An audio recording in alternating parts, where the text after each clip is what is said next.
আবরার হত্যায় ফাঁসির আসামি মুন্তাসির আল জেমির পালিয়ে যাওয়ার প্রতিবাদে আবারও উত্তাল বুয়েট ক্যাম্পাস।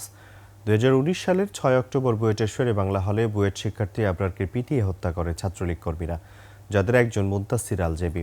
সোমবার রাতে প্রতিবাদ মিছিল বের করে বুয়েট শিক্ষার্থীরা। এ সময় তারা বলেন, স্বরাষ্ট্র মন্ত্রণালয় ও জেল কর্তৃপক্ষ কোনোভাবেই দায় এড়াতে পারে না। বিস্তারিত সিরাত আল মুস্তাকিমের রিপোর্টে। 2019 সালের 6 অক্টোবর বুয়েটের শেরেবাংলা হল থেকে আবরার ফাহাদের মরদেহ উদ্ধার করা হয়। সিসি ক্যামেরা ফুটেজে দেখা যায়, প্রথমে হলের 2011 নম্বর ও পরে 2005 নম্বর রুমে নিয়ে নির্যাতনের পর টেনে হেঁচড়ে আবরারকে সিঁড়ির পাশে নিয়ে আসে ছাত্রলীগ কর্মীরা। ততক্ষণে প্রাণ হারান আবরার। এ ঘটনায় তার বাবা চকবাজার থানায় হত্যা মামলা করেন। মামলাটি তদন্ত করে বুয়েটের 25 জন শিক্ষার্থীর বিরুদ্ধে আদালতে অভিযোগপত্র দেয় পুলিশ। মামলায় 20 জনকে মৃত্যুদণ্ড ও 5 জনকে যাবজ্জীবন কারাদণ্ড দেওয়া হয়, যাদের একজন এই মুন্তাসির আল জেমি। ফাঁসির দণ্ডের ডেথ রেফারেন্স শুনানিতে জানা গেল সে আর জেলেই নেই, পালিয়েছে 6 আগস্ট কাশিমপুর কারাগারের কন্ডেম সেল থেকে। ফাঁসির আসামি জেমি জেল থেকে পালানোর প্রতিবাদে সোমবার রাতে মিছিল করে বুয়েট শিক্ষার্থীরা।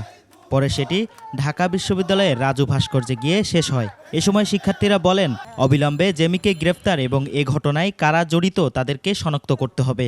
মাঠের অলরাউন্ডার আমি, আর ঘরের allrounder Tylox. Tylox toilet cleaner, clean মানেই টাইলক্স। একজন ফাঁসির দণ্ডপ্রাপ্ত আসামি কন্ডেম সেল থেকে পলায়ন করলে তা আমাদের দেশের নিরাপত্তা ব্যবস্থাকে প্রশ্নবিদ্ধ করে। কারা কর্তৃপক্ষ ও স্বরাষ্ট্র মন্ত্রণালয় এই ব্যাপারে নিজেদের দায় কোনোভাবেই এড়াতে পারেন না। এ সময় আবরারের ছোট ভাই ফাইয়াজ সরকারের দিকে প্রশ্ন তুলে বলেন, ফাঁসির দণ্ডপ্রাপ্ত আসামি আদৌ কি 6 তারিখে পালিয়েছে নাকি পরে পালিয়েছে, কারা জড়িত সে বিষয়ে সরকারের পক্ষ থেকে জবাবদিহি করতে হবে। 5 তারিখের পরে অনেকে পালাইছে। এখন আমি কিভাবে বলবো যে অন্য কোনোভাবে পালিয়ে যে এখন সেইটার উপরে দায়ী চাপিয়ে দেওয়া হচ্ছে না, সেটাও তো আমরা বলতে পারি না। ধরেন হয়তো 5 তারিখের পরে হয়তো অন্য কোনোভাবে পালাইছে, এখন কিন্তু যখন ধরা জিনিসটা সামনে আসছে, এখন বলা হচ্ছে হয়তো 6 তারিখে পালাই গেছে। তবে জেল কর্তৃপক্ষ বলছে, গত 6 আগস্ট কারাগার থেকে 202 জন বন্দীর সাথে দেয়াল ভেঙে পালায় জেমি।